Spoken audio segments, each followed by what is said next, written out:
Hello there, it's Patrina again with Do You Have a Couple Minutes? And today I want to know if you have a couple minutes to talk about working your plan. In leadership and in life, it's a good idea to have a plan. And this isn't to knock spontaneity, it's just more of an acknowledgement that there is a benefit and there's some importance around planning. When we plan, we are better able to communicate a consistent message and a consistent vision. When we plan, it gives us time to get our resources in order. And when we plan, we can fit more things in.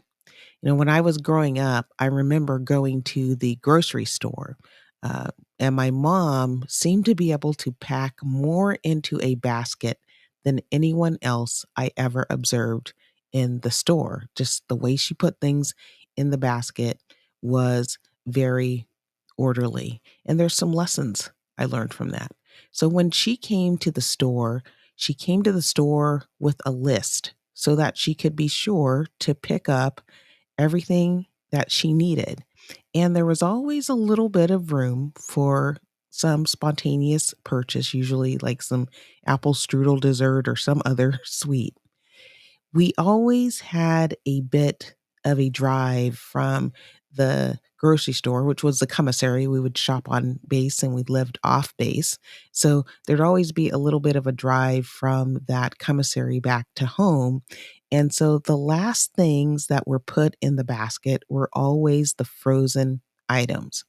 And then when she would load those items onto the belt at the register, she placed all the frozen items together, all the refrigerated items together, and then all the similar items together to make it easier to both pack things once they got rung up and actually to help the cash register person ring them up, because at that time the cashier actually had to punch in all the numbers.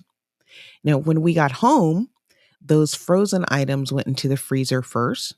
The refrigerated items went in next, and then everything else was orderly in terms of how it was put away, because how it was orderly put in the bags in the way that she had placed it on the belt. So, this was a system to ensure time and labor was used effectively and efficiently.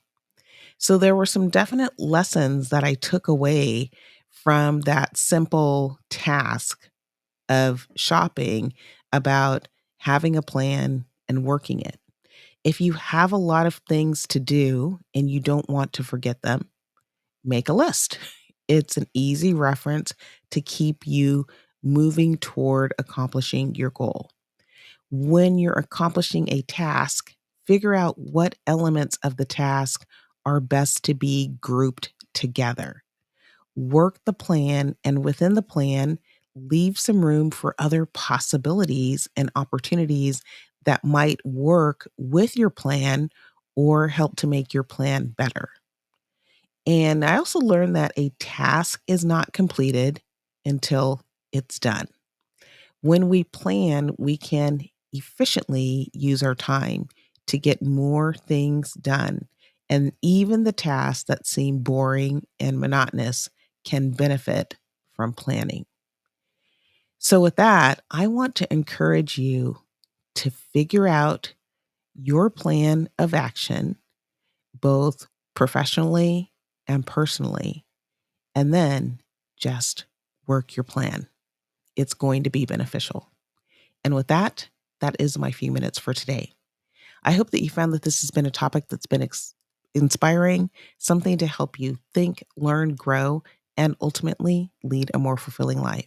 I hope that if you are enjoying these messages, that you will share them with others so that they can come along our learning journey as well. Please be sure to check out the show notes for a summary of today's session, as well as contact information if you'd like to be in touch and information on how to get my recent publications. I'm so glad that you were able to join me here today, and I sure hope you'll be back next time. Until then, bye-bye.